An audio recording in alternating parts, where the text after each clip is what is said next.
Basically egg freezing అంటే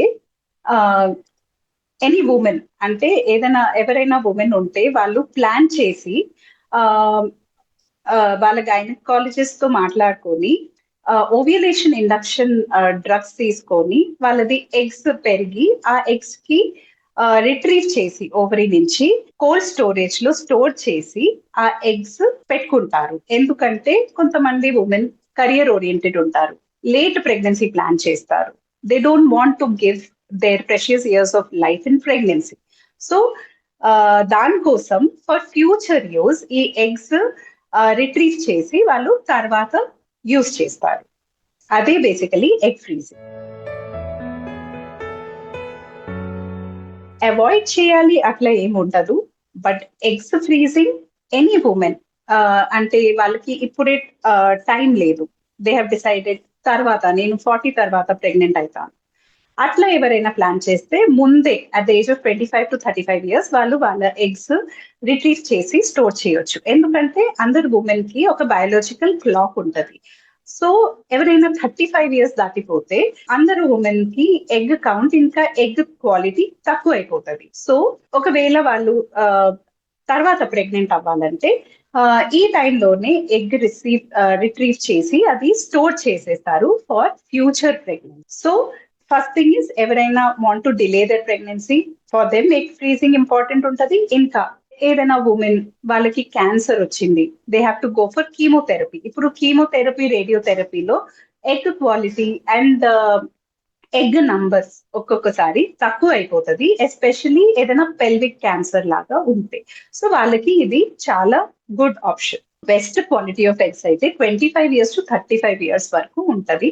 so ఈ టైంలో ఎప్పుడైనా ప్లాన్ చేసి they can go for freezing of their eggs. Egg freezing process లో ఏమైతుందంటే జనరలీ నార్మల్ ఒవేరియన్ సైకిల్లో ఒకటే ఎగ్ మాకు సైజు పెరిగి అదే రప్చర్ అయి దాంట్లోనే ప్రెగ్నెన్సీ అవ్వడం ఛాన్సెస్ ఉంటది. బట్ ఎగ్ ఫ్రీజింగ్ లో ఒకటే సిట్టింగ్ లో అట్లీస్ట్ మినిమం 4 to 5 ఎగ్స్ మాకు కావాలి. సో మా గైనకాలజిస్ట్ ఓవ్యులేషన్ ఇండక్షన్ డ్రగ్స్ ఇస్తారు. ఆ డ్రగ్స్ తో ఒక 4-5 ఎగ్స్ సరిగ్గా ఫామ్ అవుతుంది. ఎప్పుడైనా కరెక్ట్ సైజ్ వచ్చేస్తే ఆ సేమ్ సైకిల్లో గైనకాలజిస్ట్ అల్ట్రాసౌండ్ గైడ్ తో ఆ ఎగ్స్ రిట్రీవ్ చేస్తారు. ఒక ఇంజెక్షన్ లాగా మెషిన్ తో ఎగ్స్ బయటకి రిట్రీవ్ చేసి అదే కోల్డ్ స్టోరేజ్ లో పెడతారు. సో ఈ ప్రాసెస్ లో ఎవరికైనా పెల్విక్ సర్జరీస్ లేకపోతే ఎండోమెట్రియాసిస్ ఇవన్నీ కాంప్లికేషన్స్ తో ఎవరైనా ఉంటే ఒక్కొక్కసారి very very rarely bowel injury, bladder injury అవడం ఛాన్సెస్ ఉంటది. బట్ 99.9% ఆఫ్ ద టైమ్స్ ఎక్కువ ఏం ప్రాబ్లం ఉండదు. మినిమం పెయిన్ ఆఫ్టర్ సర్జరీ కొంచెం ఎక్స్పెక్ట్ చేయొచ్చు. ఎగ్ ఫ్రీజ్ చేయడానికి ప్రిపరేషన్ మీరు గైనకాలజిస్ట్ దగ్గర వెళ్ళి అన్ని ప్లాన్ ఇస్తారు. ఓకే, సో నేను చెప్పాను ఆల్రెడీ ఎట్లా ప్రాసెస్ ఉంటది. ఫస్ట్ గైనకాలజిస్ట్ ఒక సైకిల్ మీ ఎగ్స్ సైజ్ నార్మల్ ఎట్లా ఉంటది అది చూస్తారు. ఆ తర్వాత నెక్స్ట్ సిట్టింగ్ లో ఓవ్యులేషన్ ఇండక్షన్ అని ఒక డ్రగ్ ఇస్తారు. ఆ డ్రగ్స్ తో ఒక 4-5 ఎగ్స్ గ్రో అవ్వడం స్టార్ట్ అవుతుంది.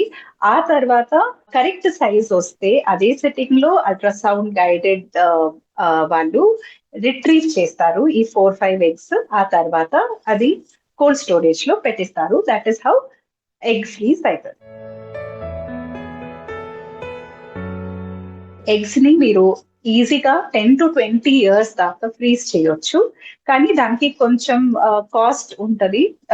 ఏదైనా ల్యాబ్స్ లో మీరు ఎగ్స్ పెడితే, so depending on the lab ఎంత టైం వరకు మీరు ఫ్రీజ్ చేయాలని అనుకుంటున్నారు అట్లా మీరు ప్లాన్ చేసి అన్ని డేస్ కి అది స్టోర్ చేయొచ్చు. సో బేసికలీ 10 to 20 years ఏం ప్రాబ్లం అవ్వదు. ఇప్పుడు ప్రాసెస్ లో చాలా మినిమం రిస్క్ ఉంటది. Most of the times 99.9% of the times ఏమీ ఉండదు.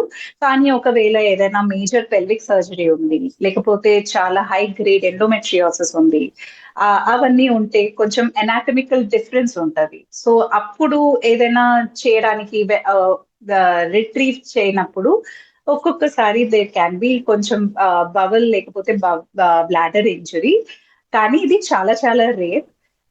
సేఫ్లీ మీరు వెళ్ళొచ్చు ఎగ్ రిట్రీవల్ కోసం. అంత ప్రాబ్లం ఏం ఉండదు. Egg freezing is not a very difficult process.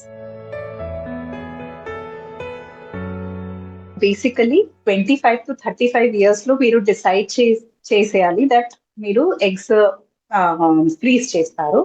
ఇంకా బేసిక్ నార్మల్ హెల్త్, మీరు మంచిగా డైట్ తీసుకోవాలి, antioxidants, fresh fruits, vegetables, nuts and whole grains ఇవన్నీ మీ డైట్ లో తీసుకోవాలి. తర్వాత ఎక్సర్సైజ్ సరిగ్గా చేయాలి. ఓకే, సో దట్ మీకు ఏం పీసీఓఎస్ అట్లా ప్రాబ్లమ్స్ ఏం రాదు. సో ఇవన్నీ కొన్ని థింగ్స్ చేస్తే మీ ఎగ్ హెల్త్ అయితే బెటర్ గానే ఉంటుంది. But age is the main factor. ఒకవేళ మీ ఏజ్ మోర్ దెన్ 35 అట్లా అయిపోతే కొంచెం egg quality and egg counts తగ్గిపోతుంది.